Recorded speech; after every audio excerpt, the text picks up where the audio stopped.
NCERT class 9 chapter number 9 है circle exercise 9.2 question number 2 कह रहा है if two equal chords of circle intersect with the circle prove that the line segment of one कोड are equal to corresponding segment of the other कोड। ठीक है, तो जो क्वेश्चन है, क्वेश्चन में कहने का मतलब ये है कि देखो ये हमने फिगर बनाई है इससे, तो ये हमारी फिगर बनी हुई है। उसने कहा दो दो कोड हैं वो इक्वल हैं। ठीक है, तो उसने यही कहा है if two equal code intersect with in a circle, तो दो कोड है हमारी इक्वल।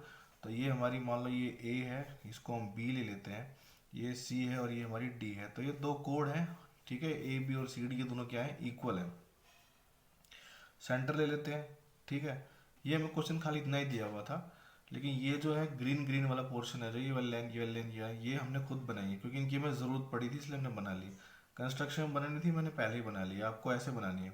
अगर एक बार आपने फिगर ऐसे बना लिया तो इसको स्कूल में या एग्जाम में जब भी कभी करोगे इस क्वेश्चन को, तो ऐसा फिगर बना लेना, फिर उसके बाद में जो जो गिवन है उसको ऐसे लिख सकते हैं इसके अलावा। ठीक है, जैसे टू कोड A B and C D are equal etcetera. तो ये क्वेश्चन करने से पहले क्या है कि हम लोगों को ना थ्योरम है वो थ्योरम पता होनी चाहिए। तो वो थ्योरम देख लेते हैं एक बार हम। ये वो थ्योरम है 10.7 पुरानी बुक में, नई वाली बुक में शायद ये 9.7 है।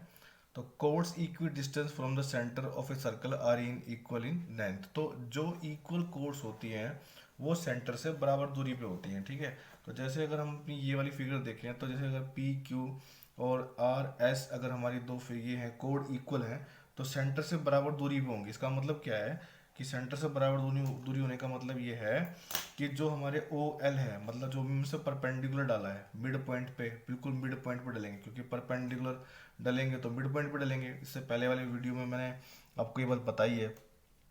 ओ एल और ओ एम क्या हो जाएंगे हमारे, ये दोनों बराबर हो जाएंगे क्योंकि ये दोनों कोड क्या है सेंटर से बराबर दूरी पर रहेंगी। ठीक है, तो इसी का यूज़ करना है हमें। तो देखो इस क्वेश्चन में दो चीज़ें हैं, हम उनका यूज़ करेंगे और ये क्वेश्चन हो जाएगा। सबसे पहले तो कंस्ट्रक्शन करेंगे। इस पे ओ से इस पर मान लो हमने एम डाल लिया और इस पे क्या डाल लिया, एन डाल लिया। और ये जो पॉइंट है हमारा इसको मान लो हमने पी डाल दिया। तो उसने ये कहा है जो करस्पॉन्डिंग सेक्शन पार्ट है ना, ये वाले और ये वाले, हमें इनको बराबर दिखाना है। तो बहुत आसान है, कुछ भी नहीं है। देखो अगर ये ए बी और सी डी बराबर है और ये हमने परपेंडिकुलर कंस्ट्रक्शन से इस पर डाल दिया गया है, तो हमारा जो एम बी और एन सी दोनों बराबर होंगे क्योंकि अगर ए बी और सी डी बराबर होंगे हाफ ऑफ भी बराबर होंगे। और वो किस लिए, क्योंकि सेंटर से हमने इस पर क्या डाला, परपेंडिकुलर डाला है, तो ऑब्वियसली क्या है इसका मिड पॉइंट हो जाएगा। तो उसके बाद हम इन दोनों ट्रायंगल को कॉन्ग्रुएंट दिखा देंगे, आर एच एस से दिखाएंगे, वो भी करके बताऊंगा। तो ये वाली साइड और ये वाली साइड दोनों बराबर हो जाएगी। तो इस पूरे में से मैं इसको माइनस कर दूंगा, ये आ जाएगा। इस पूरे में से मैं इसको माइनस करूंगा तो ये आ जाएगा, और जो हमें प्रूव करना है वो हमें मिल जाएगा। ठीक है, तो साथ साथ में क्वेश्चन करेंगे। देखो मैं दिया क्या क्या है, गिवन है हमारे पास, गिवन में हमें दे रखा है A B equal to C D. क्या है ये, इक्वल कोड्स है।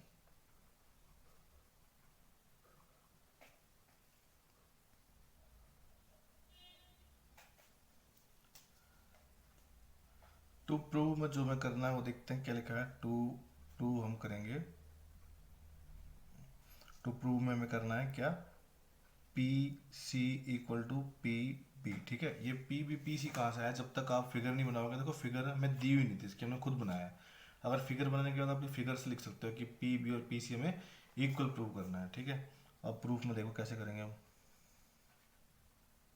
देखो अब हम बताएंगे कि ए बी जो है वो बराबर है सी डी के।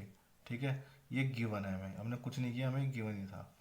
अब हम क्या बताएंगे, half of A B, sorry इसको बाद में लिखते हैं, पर लिखेंगे कि ओ एम परपेंडिकुलर है किस पे, ए बी पे, और ओ एन परपेंडिकुलर है किस पे, सी डी पे। ठीक है, देखो हमने डाला हुआ था ये ओ एम परपेंडिकुलर है और ओ एन परपेंडिकुलर है। ओ एम जो है वो ए बी पे है और ओ एन किस पे है, सी डी पे है।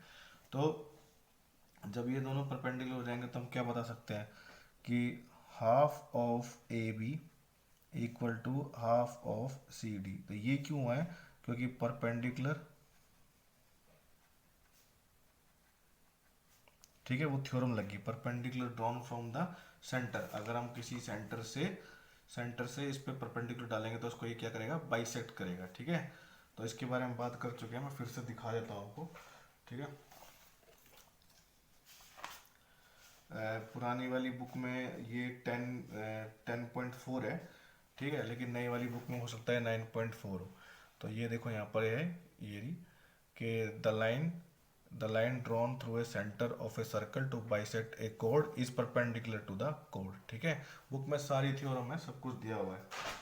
तो ये क्या हो जाएगा, हाफ ऑफ ए बी और हाफ ऑफ सी डी। अब देखो half of C D half of A D का क्या मतलब है, यानी कि एम बी, एम इसका मिड पॉइंट हो जाएगा, एम बी और एन सी बराबर है, तो यहाँ लिख देंगे हम M B equal to N C, ये बराबर है। इसको क्या ले लेता हूँ, फर्स्ट ले लेते हैं, ठीक है। अब इसको कुछ नहीं करना, बस इसको छोड़ दो, इसकी जरूरत पड़ने वाली है इसलिए मैंने फर्स्ट ले लिया।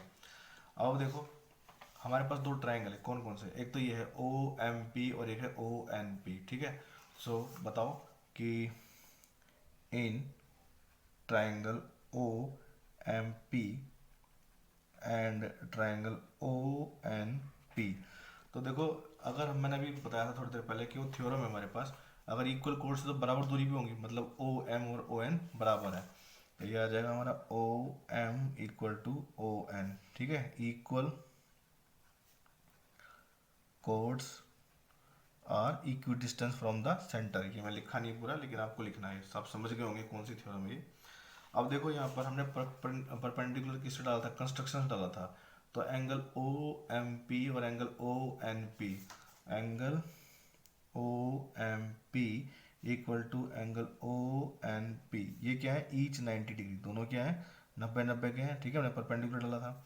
अब देखो यहाँ पर दोनों ट्राइंगल्स में ये जो ओ पी है दोनों कॉमन है, ठीक है, और ये दोनों के लिए क्या है, देखो ये राइट राइट ट्राइंगल है, ठीक है, उसके जस्ट सामने वाली साइड का दी हाइपोटेन्यूज है। तो अगर ये दोनों राइट ट्राइंगल है, इनके सामने वाली हाइपोटेन्यूज क्या है, कॉमन है, तो इक्वल तो होगी, कॉमन है तो दोनों शेयर कर रहे हैं।